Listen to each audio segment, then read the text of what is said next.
You can just like slam this thing in the middle of a room and it will kill everything inside, right? If you can lock some doors with an insect plague in there, that's gonna do what a sickening radiance does. It's just gonna be bug based because it lasts 10 minutes, right? So like 10 minutes of 40-10 damage around.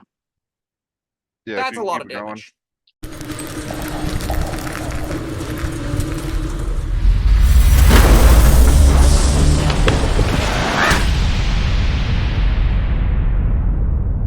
Hello, friends. Robert Pepin here, author of the Caverns Creatures series of comedy, fantasy novels, and short stories. With me is Sam West, and today we're talking about the spell Insect Plague. That's what this is, right? This is Judgment. Just a bunch of insects, yeah. Just a bunch of friggin' bugs. It's the locust or the cicada coming out Focus. every. But or it could be the cicadas that are hitting the Midwest right now. Apparently, there are like 5 billion of them because there's like 2 cycles that are overlap once every 500 years. Fun. Mm. Yeah, I don't know. It sounds neat. This is less exciting, but it's fine. I Insect Plague feels like it's from a different edition in that it's when you compare it to the stuff that has come out in Xanathar's and Tasha's, I do think it looks quite a bit worse. But it's not the end of the world. I think I'd be happy to cast this. I've never once seen someone cast it though in all my time DMing. So No, I it's a haven't fifth either, level. but I find it a little bit disappointing compared to not only what you just mentioned, but also compared to what I feel it should be. I love for this to be a ninth level spell that just really ramps up like Storm of Vengeance, but good. Like actual divine judgment as Right, just right. like swarms of insects devouring the landscape. That's what I'd love to see. Not what it is though. Instead, it's a fifth level 20-foot ball of bugs. So cast times in action, range is 300 feet. It is concentration, duration 10 minutes.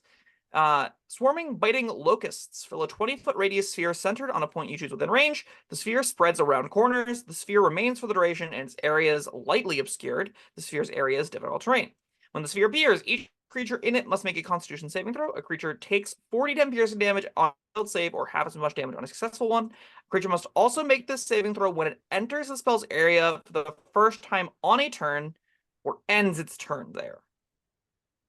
At higher levels, when you cast a spell using a slot 6th level or higher, the damage increases by a d10 for each level above 5th. Hmm. The fact that you get it on cast makes it a pretty much synonymous with they take it at the start of their turn. Right. So it's not the end of the world. But like for the most part, this is a little baby ball of bugs that eat people. And 20-foot radius sphere we know is kind of big from Fireball, and it does a lot of little things. I'm just not that excited about any of the All things. right. I mean, the light obscurement, that's Yeah, nothing, and difficult terrain. difficult terrain for a fifth level spell, that's kind of nothing. I guess maybe you could use it for that, but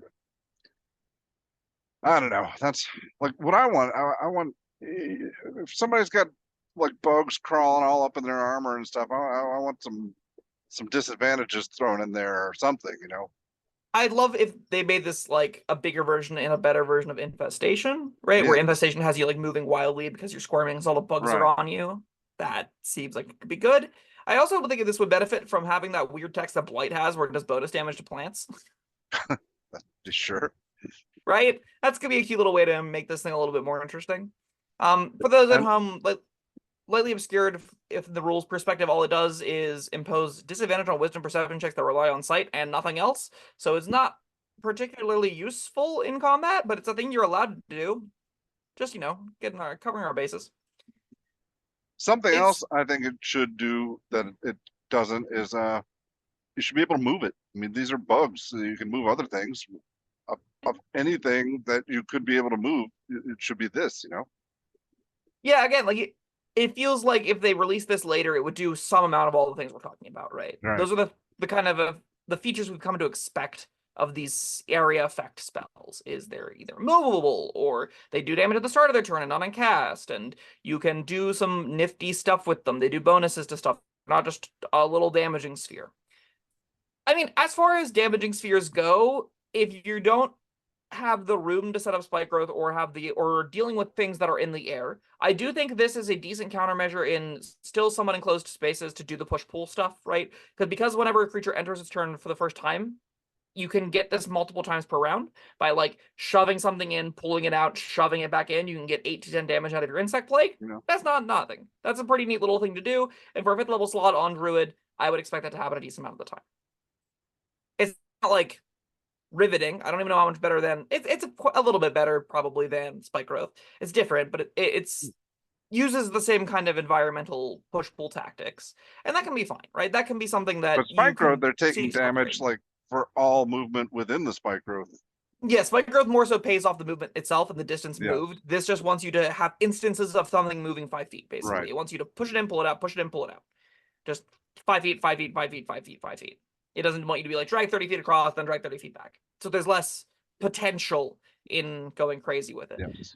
But I think it's a little bit more realistic to be able to set it up consistently, at least getting the one instance of bonus damage out of it. It is a big area. 20-foot radius is. Yeah. It hits a giant chunk of the map. You can just like slam this thing in the middle of a room and it will kill everything inside.